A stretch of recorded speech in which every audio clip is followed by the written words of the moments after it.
Abra sua Bíblia em Malaquias capítulo 3, a partir do versículo 7. Malaquias, que é o último livro do Antigo Testamento, último livro antes de Mateus,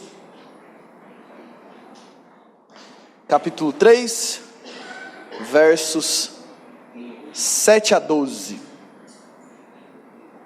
Nós temos estudado esse livro nos últimos domingos, e se você tem nos acompanhado, uma das coisas que você deve estar percebendo é que a grande tônica do livro de Malaquias é que nós devemos levar o Senhor a sério em todas as áreas da nossa vida. O Senhor não é algo só para mudar a nossa rotina de domingo. De domingo, ao invés de ficar em casa assistindo televisão, eu vou para a igreja. Jesus deve ser o nosso Deus, e nós devemos o levar a sério em todas as áreas da nossa vida. Ele é o Cristo que se entregou por nós. Ele é o Deus que se fez homem, viveu uma vida perfeita e morreu a morte que nós deveríamos morrer, porque nós somos imperfeitos. E diante do sacrifício de Jesus e diante do que esse Deus fez por nós, o mínimo que nós podemos fazer é nos consagrar totalmente a Ele e levar Ele a sério em todas as áreas da nossa vida. Então a gente tem estudado Malaquias e temos visto Deus chamando todos nós a levarmos Ele a sério em todas as áreas da nossa vida. E hoje nós iremos estudar o texto de Malaquias, que talvez seja o único texto conhecido do livro de Malaquias. E muitas vezes, embora ele seja um texto conhecido, ele é muito mal interpretado e mal compreendido. Então eu quero estudar esse texto com você, explicar o que o Senhor estava querendo dizer para o povo naquela época e o que isso tem de aplicação para nós hoje. Então eu quero ler com você o texto de Malaquias capítulo 3, versos 7 a 12, que diz o seguinte: Desde os dias de vossos pais vos desviastes dos meus estatutos e não os guardastes. Tornai-vos a mim, e eu me tornarei para vós outros, diz o Senhor dos Exércitos. Mas vós dizeis: em que havemos de tornar? Roubará o homem a Deus? Todavia vós me roubais e dizeis: em que te temos roubado? Nos dízimos e nas ofertas. Com maldição sois amaldiçoados, porque a mim me roubais, vós, a nação toda. Trazei todos os dízimos à casa do tesouro, para que haja mantimento na minha casa. E provai-me nisto, diz o Senhor dos Exércitos, se eu não vos abrir as janelas do céu, e não derramar sobre vós bênção sem medida. Por vossa causa repreenderei o devorador, para que não vos consuma o fruto da terra. A vossa vide no campo não será estéril, diz o Senhor dos Exércitos. E todas as nações vos chamarão felizes, porque vós sereis uma terra deleitosa, diz o Senhor dos Exércitos. Quero começar fazendo uma pergunta para você. Que lugar Deus deveria ocupar na nossa vida? Se você tivesse que responder essa pergunta, olha, qual é o lugar que Deus deveria ocupar na sua vida? O que você me responderia? Jesus é o nosso Deus. E o lugar que Ele deveria ocupar nas nossas vidas, eu vou colocar algumas coisas aqui. Nós deveremos olhar para Ele como fonte de todas as bênçãos que nós temos. Todas as coisas boas que nós temos é fruto da bênção de Deus sobre nós. Ele é quem é a fonte de toda a bênção das nossas vidas. E um dos lugares que o Senhor deveria ocupar na nossa vida é o seguinte: nós olharmos para Ele como a fonte de tudo de bom que nós temos. O Senhor deveria ocupar o lugar na nossa vida e ser aquele que nós amamos de todo o coração.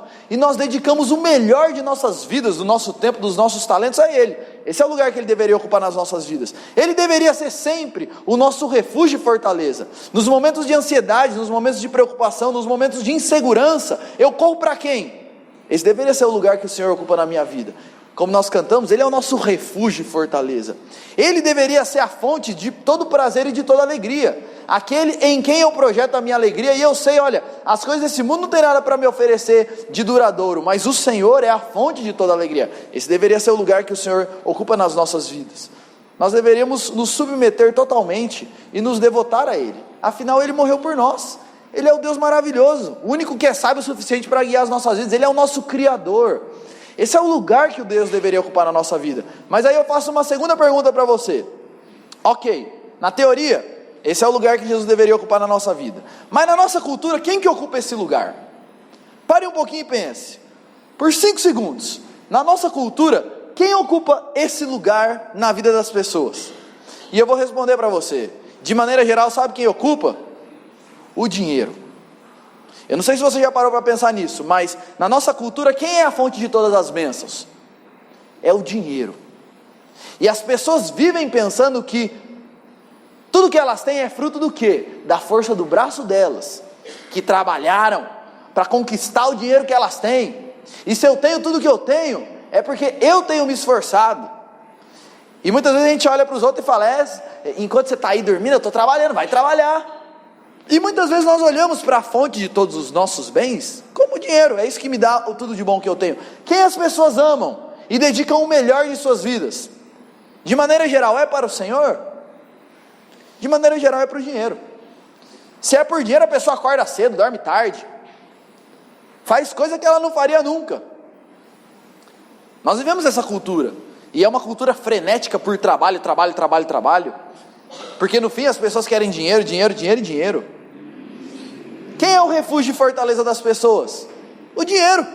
Não sei se já pararam a pensar nisso, mas normalmente quando a gente tem dinheiro a gente se sente seguro, porque se acontecer qualquer coisa, eu tenho dinheiro para resolver. Se alguém ficar doente, eu tenho dinheiro para pagar o médico. Se acontecer qualquer coisa, eu dou meu jeito. As pessoas olham para o que como fonte de toda alegria e prazer? O dinheiro. Eu sei que todo mundo fala, dinheiro não traz felicidade, mas na teoria todo mundo fala isso, mas no fundo todo mundo acredita que traz, porque todo mundo vive para ter mais dele. E já ouviu aquele ditado, né? Dinheiro não traz felicidade. Então sabe o que você faz? Dê todo o seu dinheiro para mim, seja feliz. Porque no fundo as pessoas acreditam que o dinheiro traz felicidade, sim. As pessoas se submetem e se devotam a quê na nossa cultura? Gente, ao dinheiro. Eu não sei se já parou para pensar nisso, mas as pessoas se casam por dinheiro, descasam por dinheiro. Você sabia que o dinheiro e os problemas financeiros dentro do casamento estão entre as 4 maiores causas de divórcio no Brasil? E você sabia que as pessoas divorciam mais por causa de dinheiro do que por causa de adultério? Você sabia disso? Boa parte das crises nos casamentos começam por causa de dificuldades financeiras. Os dois não estão se acertando no que diz respeito a finanças. E as famílias hoje em dia, o marido não sabe quanto que a mulher ganha, vice-versa, cada um tem a sua vida financeira independente, e o marido ainda pensa, não vou contar não, porque senão ela vai querer gastar todo o meu dinheiro. Esse é o nosso mundo, essa é a nossa cultura.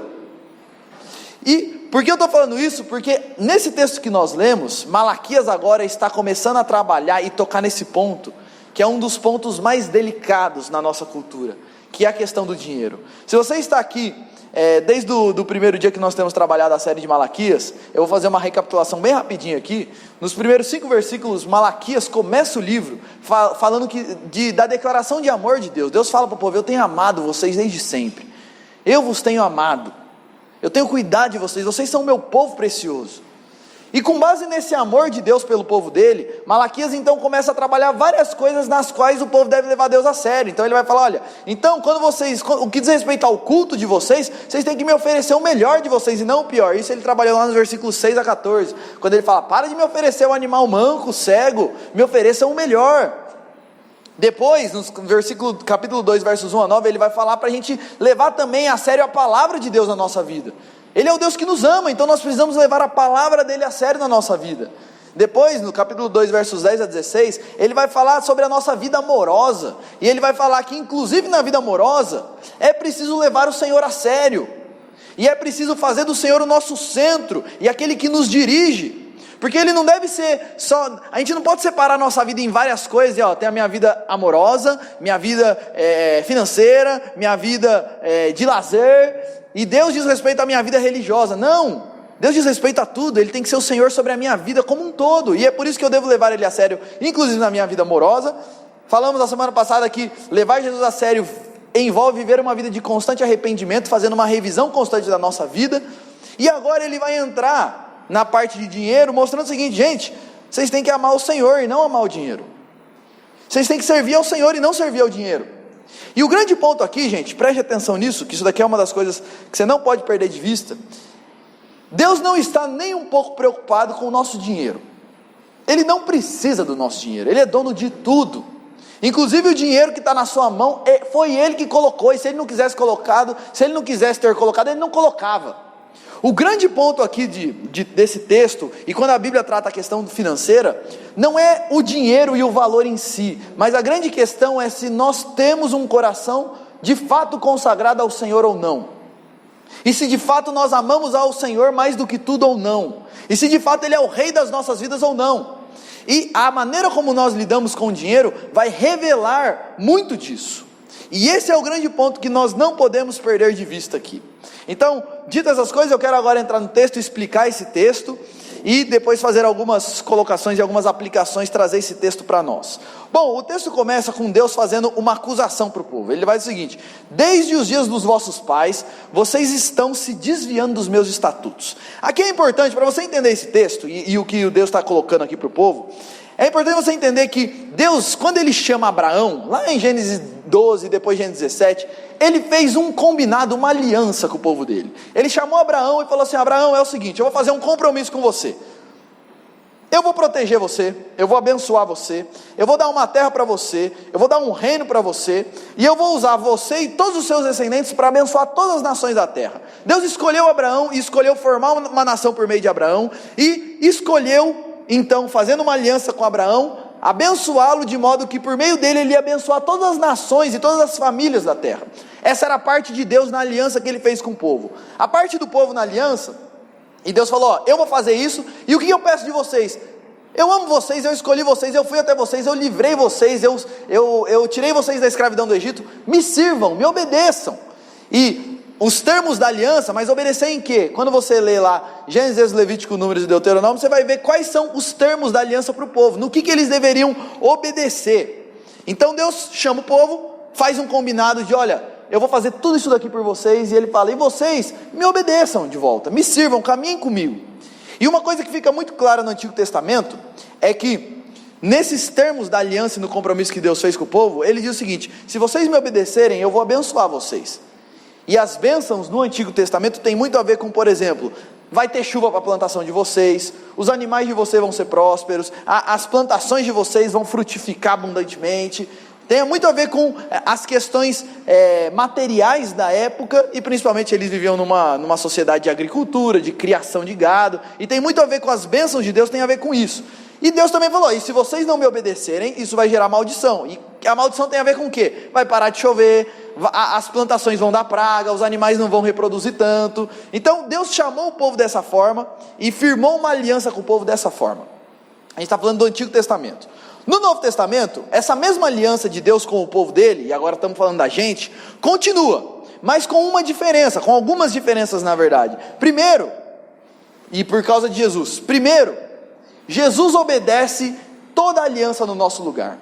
Uma coisa que fica muito clara no Antigo Testamento é o seguinte: nós seres humanos não conseguimos obedecer a Deus, e todas as leis do Antigo Testamento estão aí para provar isso. A gente não consegue cumprir a nossa parte diante de Deus, e por isso a gente merece condenação da parte de Deus. Então Deus, o próprio Deus, entrou na história na pessoa de Jesus, e ele obedeceu toda a aliança no nosso lugar. Ele obedeceu e fez a nossa parte no nosso lugar, e morreu a morte que a gente deveria morrer.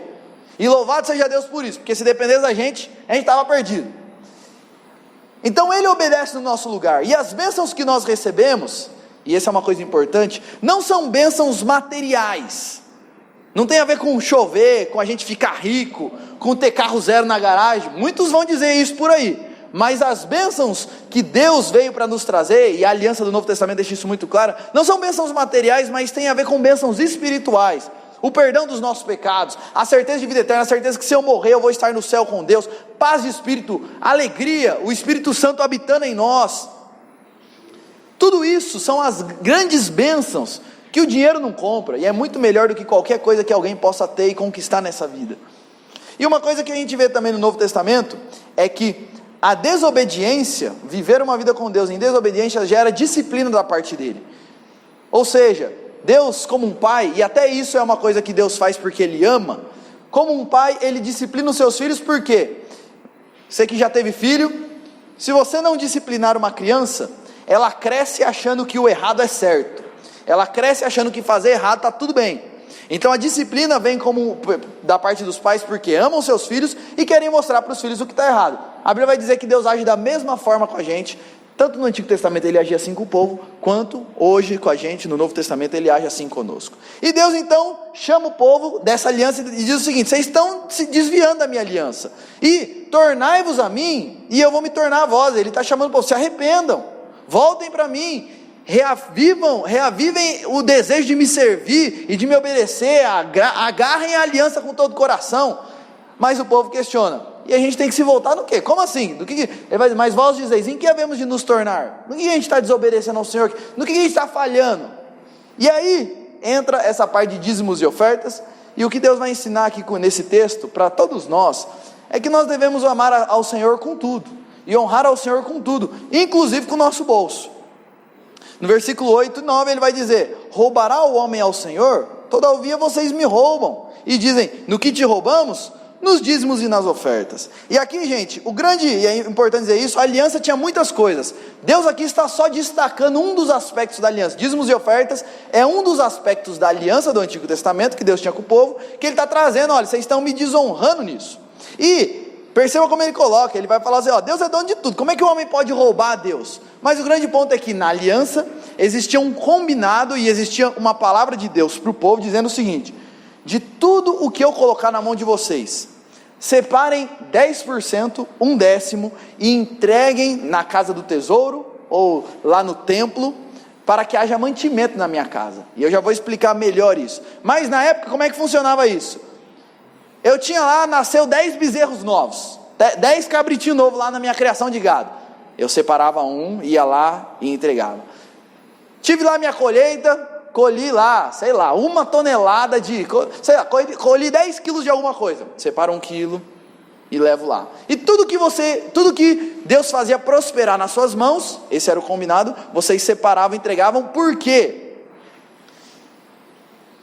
Deus estabeleceu que na aliança tinha o dízimo, que a oferta mínima que o povo deveria dar para o Senhor seria 10%, além disso você tinha as ofertas voluntárias. Então, algumas pessoas me perguntam o seguinte, mas Júlio, quem disse que dízimo é 10%? A palavra dízimo significa 1/10. Então, você dizimar é você tirar 1/10, e você tinha isso no Antigo Testamento muito claro, que é o seguinte, qual que é a oferta mínima que você tem que dar para o Senhor e investir na obra do Senhor? 1/10. Fora isso, você tinha várias ofertas voluntárias, e Deus deixa uma coisa clara para eles, olha, sabe por que vocês estão sendo amaldiçoados? Porque o que estava acontecendo? O povo estava vivendo ali várias desgraças, não estava chovendo, a plantação não estava rendendo, estava cheio de praga, estava com um monte de problema, e Deus está falando, sabe por que eu estou amaldiçoando vocês? Porque vocês estão se desviando de mim. As desgraças que vocês estão enfrentando, é porque vocês não estão caminhando comigo, e olha como ele coloca, gente, isso daqui é uma coisa que eu acho muito séria e muito dura. Ele coloca dízimo como, não dar o dízimo como roubar a Deus. E aqui tem uma coisa importante, porque na verdade ninguém dá dízimo, nós devolvemos dízimo. O que é roubo? É eu tomar posse e pegar uma coisa que não é minha, eu ficar com uma coisa que não é minha. E o dízimo é um dinheiro que Deus coloca em nossas mãos, mas não é nosso, só está nas nossas mãos. Então não é um negócio meu que eu estou escolhendo dar, é uma coisa que está na minha mão que eu devolvo. Essa é a lógica, e é por isso que ele coloca ali, ó, vocês estão roubando a Deus, porque vocês estão tomando um negócio, vocês estão ficando com uma coisa que não é de vocês. E mais uma coisa que é interessante é que mesmo o povo sendo, e aí quando a gente lê o livro de Malaquias, a gente vê que o povo estava errando um monte de coisa. Deus não destruía essa nação de ladrões e essa nação tão cabeça dura, porque Deus firmou uma aliança com eles. Apesar do povo ser assim, Deus amava esse povo, insistia nesse povo e investia nesse povo. E aí Deus faz um desafio para o povo. Então ele fala, ó, vocês estão me roubando, por isso vocês estão debaixo de maldição. E aí Deus faz um desafio para o povo, olha, trazei todos os dízimos à casa do tesouro, para que haja mantimento na minha casa. E ele vai dizer, e provai-me nisto, no versículo 10, 11, ele vai dizer, e provai-me nisto, vocês vão ver se eu não vou abençoar vocês. E gente, esse é um dos poucos textos na Bíblia, que Deus chama o povo para testá-lo. De maneira geral, ninguém deve provar a Deus, mas esse é um dos poucos textos na Bíblia que Deus fala, pode fazer prova de mim, pode me testar para vocês verem se eu não vou abençoar, se eu não vou abrir as janelas do céu e derramar bênção sobre vocês. E uma coisa importante que a gente vê nesse texto é que ele coloca o seguinte, trazei todos os dízimos à casa do tesouro. O desafio era todo o dízimo, não apenas o resto para tirar o peso da consciência. O que estava acontecendo na época? Não é que ninguém dava nada, mas é que era o seguinte, cada 50 bezerros que nascia, a pessoa ia lá e dava um. Cada 100 quilos da plantação, ela ia lá e dava 1 quilinho. Não é que eles não estavam dando nada, mas é que eles não estavam dando todo o dízimo. É como se fosse hoje em dia, pensa numa pessoa que ganha aí, sei lá, seus 15 mil reais, 10 mil reais, 5 mil reais, sei lá, 10 mil reais, e vai lá e fala, vou dar uns 200 reais de oferta. O texto, Deus está chamando, deem todo o dízimo ao Senhor. Esse era o problema do povo, que eles não estavam dando tudo. Eles davam um restinho assim, para não falar que não deu nada, eles davam alguma coisa. Davam não, devolviam. Mas era para tirar o peso da consciência, eles não estavam sendo fiéis nessa parte.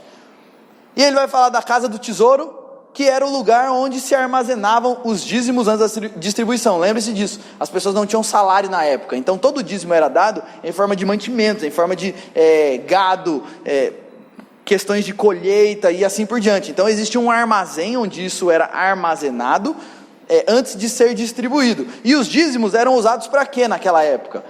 Basicamente, gente, os dízimos eram usados para sustentar os sacerdotes, que eles eram separados exclusivamente para o ofício sacerdotal. Então eles não plantavam, eles não criavam gado, e eles eram sustentados por esse dinheiro e pelo dízimo do povo. Além disso, o dízimo também era usado na época para ajudar as viúvas e os órfãos, as pessoas necessitadas. Então o dízimo tinha a função tanto de sustentar os sacerdotes, quanto as pessoas da nação que eram mais pobres, elas eram ajudadas e sustentadas. Na época não tinha Bolsa Família, não tinha nada disso que tem hoje. Quem sustentava era os sacerdotes, o templo, usando esse dinheiro do dízimo e os recursos do dízimo para abençoar e sustentar essas famílias. E o que acontecia? O povo não dar dízimo cria um problema social, porque aí pessoas pobres que precisam disso, não tem.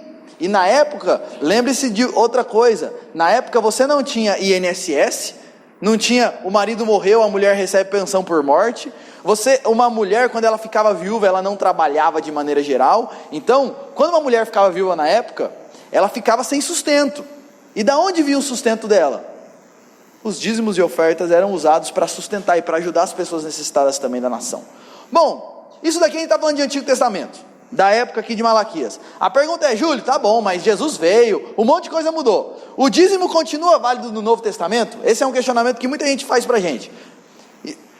O dízimo continua válido? E gente, embora o Novo Testamento não fale diretamente de dízimo, como no Antigo Testamento, nós podemos pontuar algumas coisas importantes que o Novo Testamento fala sobre essa questão da contribuição do povo de Deus. Primeiro, o princípio de investir para o avanço do reino de Deus, para o sustento dos ministros e para o cuidado dos necessitados continua válido. Quando a gente lê o Novo Testamento, a gente vê o seguinte: a ideia de o povo de Deus investindo na obra de Deus, para que o reino de Deus avance, para que os ministros sejam sustentados, para que os pobres sejam ajudados. Esse é um princípio que continua completamente válido e de pé no Novo Testamento. A gente vê isso sendo praticado, a gente vê isso em Atos, nas cartas de Paulo, a gente vê essa questão sendo trabalhada o tempo todo. Então a ideia, gente, às vezes a gente não pensa direito nisso, mas eu não sei se já parou para pensar. Nós só estamos aqui como igreja porque alguém investiu. Esse prédio só está construído, a gente só pode ter um ar-condicionado. A gente gosta de sentar aqui, né, nesse calor de Indaiatuba, sentar num arzinho condicionado, ter um tempo de adoração ao Senhor. Isso daqui é gostoso. Isso só é possível porque pessoas investiram na obra do Senhor. Então esse princípio de investir na obra para que o reino avance, para o sustento daqueles que se dedicam ao ensino da palavra, para ajudar as pessoas necessitadas e etc. Esse é um princípio que continua completamente de pé no Novo Testamento. E o padrão do Novo Testamento, e aí você fala assim, não, mas não tem no Antigo Testamento, isso daí é coisa do Antigo Testamento, eu quero o Novo Testamento. O padrão do Antigo Testamento é muito maior do que 10%. Quando você lê o Novo Testamento, você vê o seguinte: a galera vendia os terrenos para ajudar os pobres. Era assim, eu tenho uma casa, eu tenho a minha casa que eu moro e eu tenho uma outra casa lá que eu alugo. Sabe o que eu vou fazer? Eu vou vender minha casa que eu alugo, que eu não estou precisando dela mesmo, e vou pegar todo esse dinheiro e vou dar lá na igreja para ajudar. Era assim que as pessoas faziam. Então o padrão do Novo Testamento, na verdade, é muito mais generoso e muito maior do que do Antigo Testamento. Então, diante dessas coisas, o que a gente pode dizer é o seguinte: no Novo Testamento, a questão do dízimo passa a ser um referencial mínimo, porque o Novo Testamento continua com esse princípio de contribuição e trabalha a ideia também de generosidade abundante. Então a gente pode dizer o seguinte: o dízimo é como se fosse um referencial mínimo que Deus traz para nós. E aqui, gente, eu quero fazer um parênteses muito importante agora, porque talvez vocês estejam pensando o seguinte: nossa, Júlio, mas por que Deus se preocupa tanto com essa questão de dinheiro?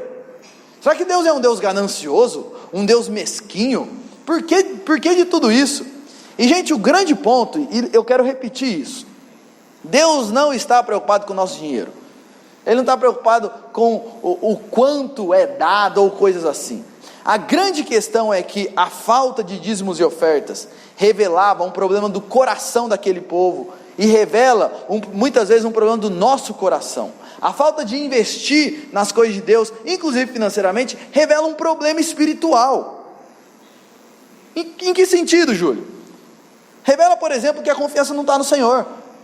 Se eu creio que o meu sustento vem do Senhor, eu não tenho dificuldades nenhuma de investir na obra dele. Agora, quando eu fico com aquele sentimento de, mas e se fizer falta? No fundo, eu não confio no Senhor, e eu não creio que é Ele que me sustenta.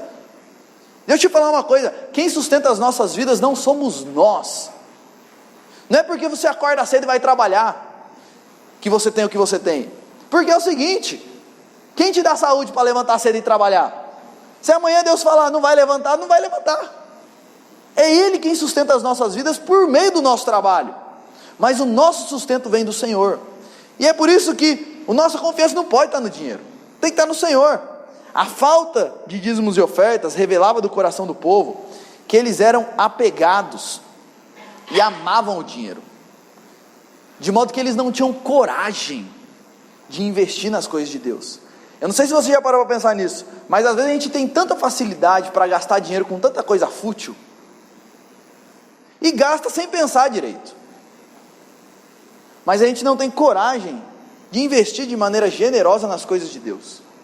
Isso mostra um coração apegado às coisas desse mundo.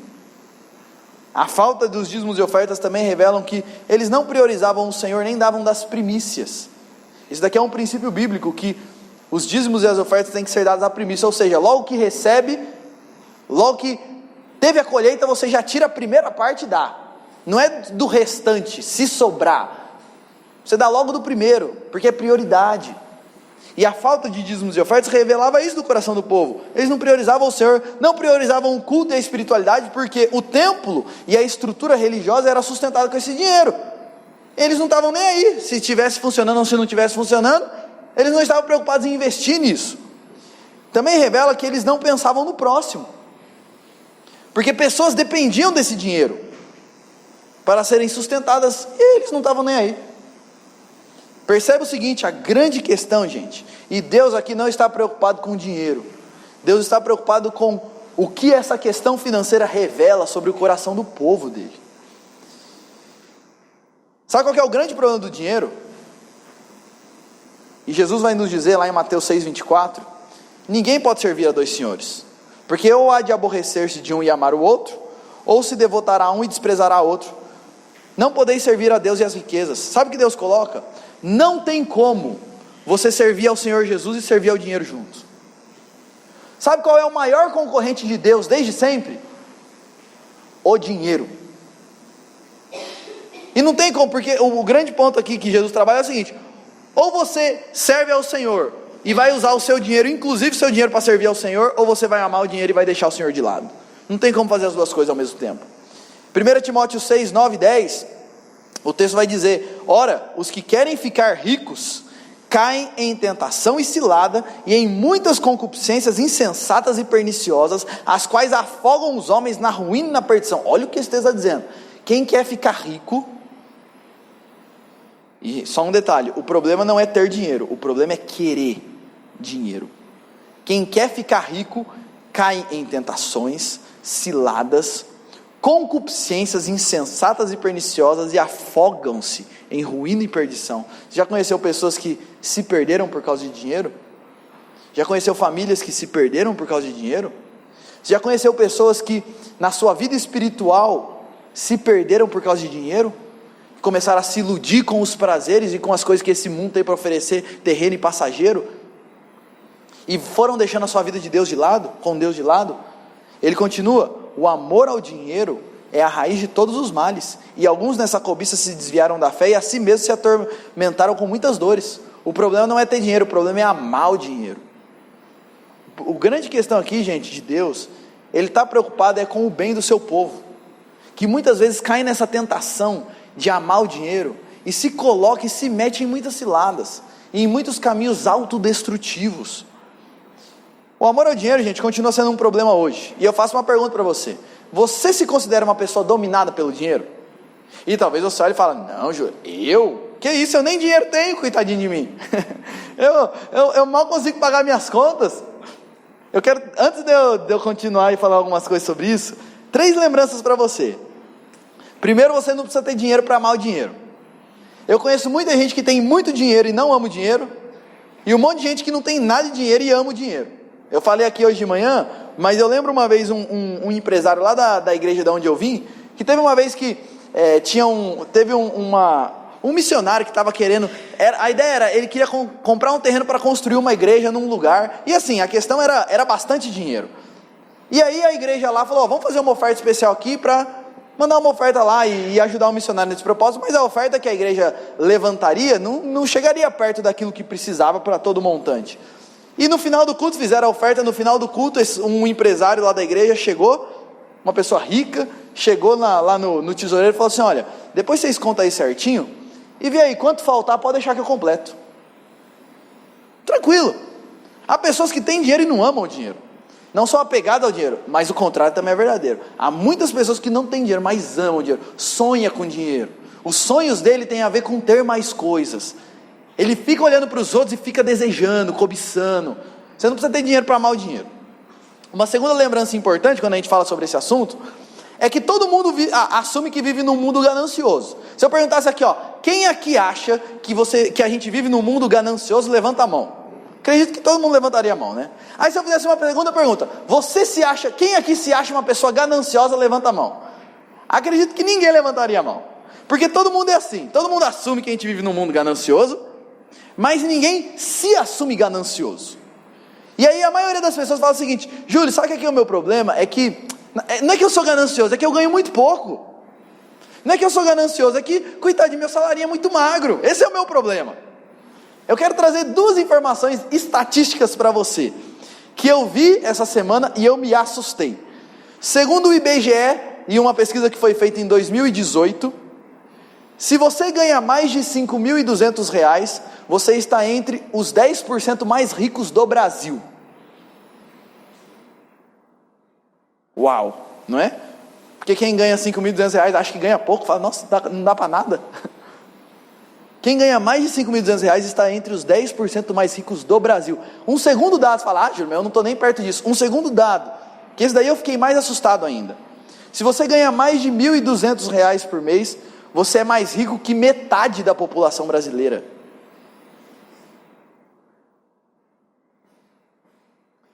O nosso problema, gente, a gente sempre acha que ganha pouco. A gente sempre acha que o problema é que o nosso salário é muito curto. Uma outra coisa importante para dizer é que Jesus adverte mais sobre dinheiro do que contra a imoralidade sexual e contra outros pecados. Sabia que Jesus falou mais sobre essa questão? Cuidado com o encanto do dinheiro. Ele falou mais sobre isso do que sobre imoralidade sexual e vários outros pecados. O que eu estou colocando isso, gente, é que às vezes a gente é dominado por esse mundo e a gente está indo junto com a correnteza e não percebe. E eu quero colocar algumas perguntas aqui para você se avaliar. Se você é uma pessoa que ama o dinheiro, e se você é uma pessoa que tem essa questão financeira, você tem um problema nessa área. A primeira pergunta que eu quero fazer para você: você se preocupa mais com o ser ou com o ter? Você investe mais em ser uma pessoa com um caráter melhor? Ou a sua preocupação e o seu investimento maior é em ter mais? Você se preocupa mais com o ser alguém ou com o ter? Na teoria é fácil responder essa pergunta, mas na prática, só para a gente refletir sobre isso. Quando o assunto é, por exemplo, acordar cedo para trabalhar, para encher o bolso, qual é a sua disposição? Quando o assunto é acordar cedo para estudar, para passar naquela faculdade, para eu poder ter um bom emprego, para ganhar dinheiro, qual é a sua dedicação? Agora, e quando o assunto é ler a Bíblia, por exemplo, priorizar estar aqui no domingo entre os irmãos, qual é o seu investimento nisso? E a sua disposição para isso? Outra pergunta: você é uma pessoa invejosa, que vive triste por não ter o que gostaria? Ou você vive satisfeito com o que tem, seja muito ou seja pouco? Você fica olhando para os outros e pensando, puxa, por que não sou eu? Por que o outro tem uma vida assim e eu não tenho? Por que o outro comprou uma BMW nova? E eu aqui com esse fusquinha velho? Por quê? Você é uma pessoa invejosa. E uma pessoa invejosa é aquela pessoa que não consegue se alegrar com as conquistas dos outros. Eu já dei esse exemplo aqui algumas vezes.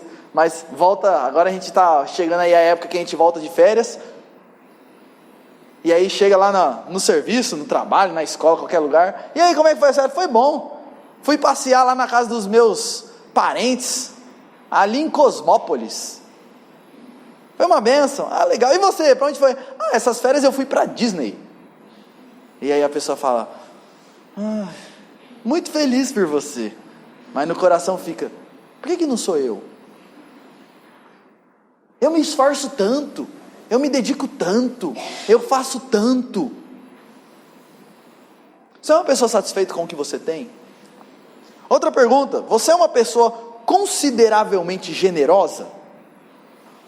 E consideravelmente aqui eu quero dizer o seguinte, pense no quanto você ganha. Quantos por cento do que você ganha você usa?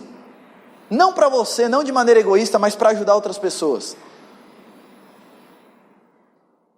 Eu vi uma pesquisa também esses tempos atrás que me impressionou e na verdade não é tão impressionante assim. Mas essa pesquisa dizia o seguinte, proporcionalmente, quanto menos dinheiro as pessoas têm, mais generosas elas são. Porque a ideia é o seguinte, uma pessoa que ganha R$1.000, quando a gente fala por exemplo de dízimo, ela fala, nossa, meu dízimo é tão pequenininho, mas eu vou lá dar. Agora a pessoa que ganha R$30.000, ele olha e fala, nossa, 3.000 de dízimo? Ah não, é muito, vou dar 500 e o povo vai ficar muito feliz lá. A gente olha às vezes e vê esse jogador de futebol que foi lá e doou R$1 milhão para a instituição de caridade. Aí a gente olha e fala, mas o cara ganha 20 milhões por mês, nem se ele quiser se esforçar todo dia, ele não consegue gastar tudo isso. Proporcionalmente, é interessante isso, mas normalmente as pessoas mais generosas são as pessoas que ganham menos. As pessoas que ganham mais ficam com dó de investir e ser generoso com grandes quantias. A pergunta que eu faço é, você é uma pessoa consideravelmente generosa? Quantos por cento do seu orçamento é dedicado à generosidade? Outra pergunta, você é uma pessoa consumista, gastona ou muquirana? As duas coisas são as duas faces do mesmo problema. O gastão é aquele que não pode passear no shopping. Olha, eu não posso ir com a minha esposa no shopping. E não é só mulher não, tem homem que é assim também. Eu já conheci uns homens que ele vai no negócio comprar um tênis, ele compra 5, não consegue. Tanto uma pessoa gastona que compra e gasta desnecessariamente, quanto uma pessoa muquirana. Você já ouviu a piadinha, que é a pessoa que atravessa o oceano com o sorrisal na mão e não dissolve, de tão mão fechada que o homem é, não passa nada. E tudo isso, os dois lados são duas faces do mesmo problema. Por quê? Um é o cara que acredita que aquilo que ele compra vai de alguma forma suprir alguma necessidade dele. Ele não consegue se controlar diante do desejo de gastar, e gasta mais do que deve, e não só mais do que deve, mas com coisas desnecessárias, enquanto ele poderia estar usando esse dinheiro de maneira muito mais útil, para ajudar outras pessoas e assim por diante. E a outra face é aquele que tem dó de gastar. Ele assim, tudo que ele vai fazer, ele faz assim, passando necessidade, porque ele é apegado ao dinheiro. Uma vez eu vi uma pessoa falando sobre isso, a pessoa vai dar dízimo, e aí ela dá o dízimo assim, ó, 322,25, exato assim, ó, porque ela tem dó de arredondar para 325, então assim, para não falar que eu não estou dando, aí ó, exatamente. São duas faces da mesma moeda. A pessoa que é muito gastona ou a pessoa que é muito apegada ao dinheiro, isso revela um apego desnecessário, um apego excessivo a questões materiais. E normalmente no casamento você tem, nem sempre é assim, mas normalmente você tem um que é gastão demais e um que é muquirano demais. Aí os dois vivem brigando. É a mulher falando, você não deixa comprar nada, e o marido, a gente não tem dinheiro, ou vice-versa. Também já vi o contrário também. E aí o marido fala, não, eu nem falo para minha esposa quanto que eu ganho, porque senão ela vai querer gastar todo o meu dinheiro, e vive, gente, percebe, eu não sei se vocês conseguem perceber, mas esses exemplos que eu estou dando, está mostrando o seguinte, é a questão do apego ao dinheiro. Eu só uso roupa de marca. Se for para comprar tem que ser só coisa boa. Eu não como qualquer tipo de coisa. É o apego a luxos desnecessários. E a grande questão é que isso revela um coração apegado a coisas erradas. Outra pergunta que eu faço para você: os seus principais sonhos estão relacionados com o possuir mais? Quando você fala assim, quais são os seus grandes projetos de vida? Tem a ver com questões materiais? Tem a ver com questões financeiras? Última pergunta para você se avaliar é: você se dedica mais para as coisas do Senhor ou para as coisas do trabalho? O que absorve mais o seu coração? Ou você se dedica mais ao Senhor ou à sua escola? Quando o assunto é ganhar dinheiro, você está disposto a acordar que horas? A fazer que tipos de sacrifícios? E quando o assunto é servir ao Senhor, você está disposto a acordar que horas? Às vezes no domingo eu não me disponho a acordar 8 horas para vir aqui na escola dominical. Agora quando é para o serviço, você precisa acordar 4h30, eu acordo. A gente tem que se avaliar, gente. Quem é o nosso Deus de fato? Quem nós servimos de fato? Esse é o grande problema. E lembre-se de uma coisa: Deus não precisa do dinheiro de ninguém. Ele é dono de tudo. Mas o grande ponto, Deus é tão bom e tão sábio, que Ele escolheu primeiro desenvolver a obra dEle no mundo por meio dos dízimos e ofertas, por meio do investimento do povo dEle, e Ele faz isso para trabalhar no nosso coração. Dízimos e ofertas é uma bênção que trabalha o nosso coração, porque trabalha no nosso coração quem é o verdadeiro Deus, quem é o verdadeiro Senhor.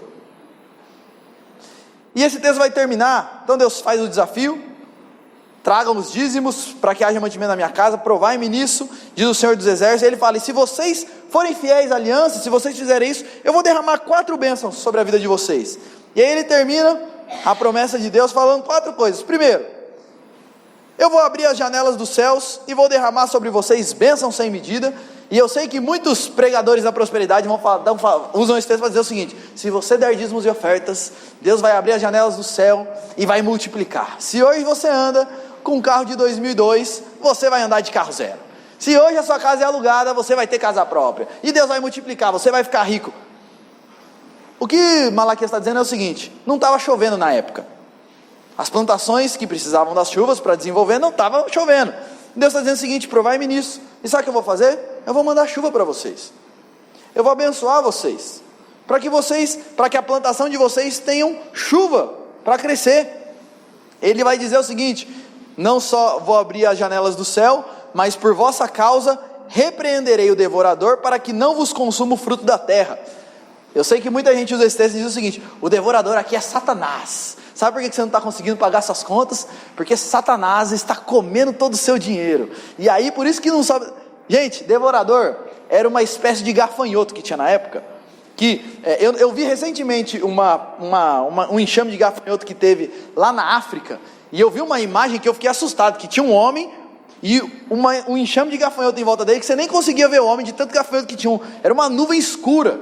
E o que acontecia na época, e acontece até hoje, era esses enxames de gafanhotos vinham e pousavam sobre uma plantação de hectares, e assim, consumia tudo em questão de 1 hora, 2 horas, comia tudo e ia embora.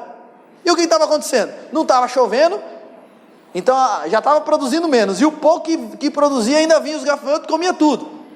Deus está dizendo: sabe o que eu vou fazer? Eu vou repreender o gafanhoto. Ele não vai passar na terra, vai chover, o gafanhoto vai comer plantação de outro, mas não vai comer a plantação de vocês.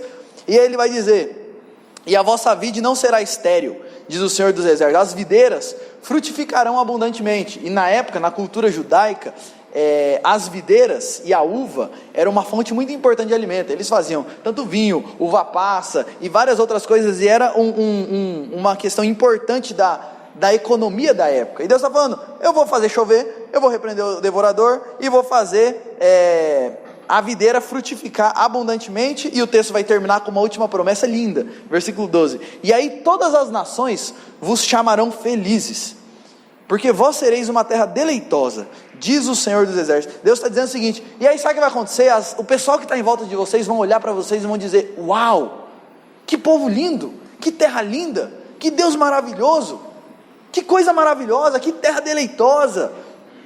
E aí eu não sei se vocês lembram, mas no começo eu comecei dizendo o seguinte: a aliança de Deus tinha a ver com abençoar esse povo, para que por meio desse povo ele abençoasse outras nações. E Deus faz uma promessa: sejam fiéis a mim, e eu vou abençoar vocês, e vou usar vocês para direcionar outras nações para o Senhor. Vocês precisam me amar com tudo, inclusive com o bolso. Deus está falando para o povo. Vocês estão passando por necessidade porque vocês não estão fazendo as coisas direito. Eu estou disciplinando vocês. E tornem-se a mim e eu vou abençoar vocês. Eu vou derramar bênção a vocês, de modo que o pessoal em volta de vocês vai começar a olhar e falar: uau, que Deus, que povo, que coisa linda, eu quero conhecer também. E eu quero terminar, gente, aqui partindo para a minha parte final, dizendo que isso daqui, talvez você olhe e diga o seguinte: Júlio, tá bom, eu tenho um coração apegado ao dinheiro, vai, eu assumo. Depois de ouvir tudo isso daí, eu acho que eu tenho um probleminha com isso daí. Como é que eu mudo meu coração? Como que eu posso lidar com isso? E eu lembro aqui, gente, de 2 Coríntios 8, 8 e 9, que vai dizer o seguinte: Paulo falando, escrevendo aos Coríntios, ele estava pedindo uma oferta para ajudar uns irmãos que estavam passando por uma grande fome que estava tendo em Jerusalém. E ele fala o seguinte: não vos falo em forma de mandamento, mas para provar pela diligência de outros a sinceridade do vosso amor. Ele fala: olha, não estou mandando não, estou pedindo para ver como está o coração de vocês. E ele fala: pois conheceis a graça do nosso Senhor Jesus Cristo, que sendo rico, se fez pobre por amor de vós, para que pela sua pobreza vos tornasseis ricos. Ele fala: olha, Jesus, o Deus homem, ele era rico espiritualmente, e nós, miseráveis pecadores pobres. Esse Jesus, que era rico, se fez pobre. Ele não se apegou à riqueza dele, mas ele entregou toda a riqueza dele por nós, crucificando-se naquela cruz. Ele sangrou no nosso lugar, ele foi crucificado no nosso lugar. E porque ele fez isso, ele se fez pobre para nos enriquecer. E as bênçãos aqui é enriquecimento espiritual. Ele está falando de perdão dos pecados, nos fazer filhos de Deus. E o que Paulo está ensinando para eles e está ensinando para nós é que quando nós nos rendemos a Jesus e entendemos quem é Jesus, e entendemos isso, que ele sendo rico se fez pobre por amor a mim, Jesus será meu maior tesouro, e eu vou querer usar inclusive o meu dinheiro para servir a ele. Sabe como a gente se livra do apego financeiro? A gente se livra olhando para Jesus, o Deus que sendo rico se fez pobre para nos abençoar. E o desafio que eu tenho para você nessa noite é: olhe para Jesus, e olhe para o que ele fez por nós, e a riqueza que ele abriu mão para que nós, na nossa pobreza, fôssemos supridos nas nossas necessidades. E assim você vai entender que ele é o maior tesouro que você pode ter, que dinheiro não vale nada perto dele, que dinheiro passa, esse mundo passa, carro, casa, conquista, tudo isso daí passa, e a única coisa que permanece para sempre é a nossa relação com Jesus e a vida eterna que nós recebemos dele.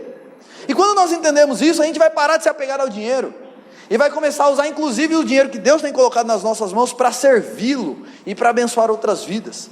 E eu quero terminar fazendo algumas colocações finais.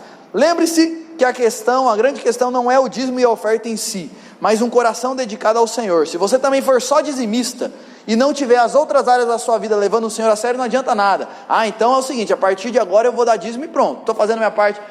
O que Deus quer não é o nosso dinheiro, é o nosso coração entregue a Ele. Então ser só dizimista também, sem as outras áreas da nossa vida submetidas ao Senhor, não serve de nada. Ele quer corações dedicados a Ele. Outra coisa que é importante dizer sobre dízimos e ofertas é que se você for ofertante ou dizimista visando fazer alguma troca com Deus, não adianta nada também, porque tem muita gente que busca essa questão dos dízimos e ofertas assim: bom, estou com uma necessidade, não tenho de onde tirar, então eu vou dar lá na igreja um dinheiro, porque assim Deus vai multiplicar. E a pessoa, ela dá e ela oferta, não pensando no Senhor em si, mas pensando no que aquilo vai te trazer de retorno para ela. Isso é errado, isso é pecaminoso, isso é querer usar a Deus. Ele não aceita isso. Então também ser dizimista, querendo fazer troca com Deus, não resolve nada. Dízimos e ofertas é fruto de um coração que ama a Deus sobre todas as coisas, e por isso quer investir no reino dele, e ama o próximo, porque sabe que o investimento no reino de Deus vai abençoar outras vidas.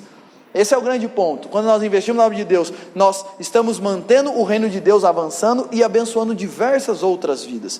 Deus não busca pessoas que o adorem com lábios, Deus busca pessoas que o adorem em espírito e em verdade. Outras aplicações é que a desobediência nessa parte gera disciplina da parte de Deus. Então é possível que algumas situações difíceis que nós passemos na vida é fruto da nossa falta de investimento na obra do Senhor, porque o nosso coração não está totalmente consagrado. Então Deus nos disciplina, porque Ele nos ama e quer nos mostrar isso. E também, ao mesmo tempo que a desobediência gera disciplina, quando nós obedecemos, nós somos aproximados do Senhor, e assim nós desfrutamos mais das bênçãos da aliança que nós temos com o Senhor. Isso envolve todas as áreas da nossa vida, e é muito importante lembrar disso. As bênçãos não têm a ver com questões materiais, tem a ver com bênçãos espirituais. E para terminar, gente, perguntinhas finais para você. Você ama o dinheiro? Você se preocupa mais com o ser ou com o ter? O dinheiro não pode trazer significado, segurança e vida. Eu sei que você fala isso, mas não só fale isso, acredite nisso. Creia nisso. Dinheiro não traz felicidade, não traz mesmo. Então não viva por isso, não se apegue a isso. Outra pergunta é: você tem exercitado generosidade? Você tem sido fiel nos dízimos e nas ofertas? Você tem servido ao dinheiro ou usado o seu dinheiro para servir a Cristo? Quem de fato é o seu Deus? E uma última coisa que eu quero dizer é o seguinte, gente: Deus nos ama, Cristo nos chama para amá-lo de todo o nosso coração. Não só aqui uma vez por semana de domingo, não só com algumas questões e algumas áreas da nossa vida, porque às vezes a gente tem alguns quartinhos. Imagina que a sua vida é uma casa, às vezes a gente tem alguns quartinhos que a gente não deixa o Senhor entrar. Ó, Jesus, pode entrar aqui, esse daqui não, esse daqui também não mexe. O Senhor busca pessoas que o amem, caminhem com Ele e sirvam Ele em todas as áreas da vida. Pessoas que falam o seguinte: pode entrar, mexer aonde o Senhor quiser, jogar o que o Senhor quiser fora, porque a minha vida não é minha. A vida que eu tenho, eu só tenho porque Jesus me deu ela.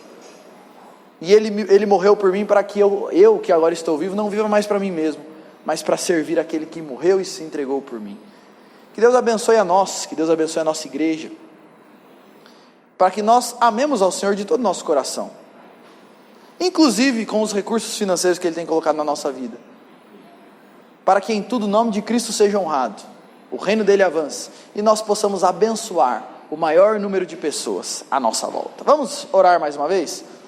Senhor, nós queremos colocar nossas vidas agora diante do Senhor, e nós sabemos, Deus, que muitas vezes nós temos tido, de certa forma, um apego sim ao dinheiro.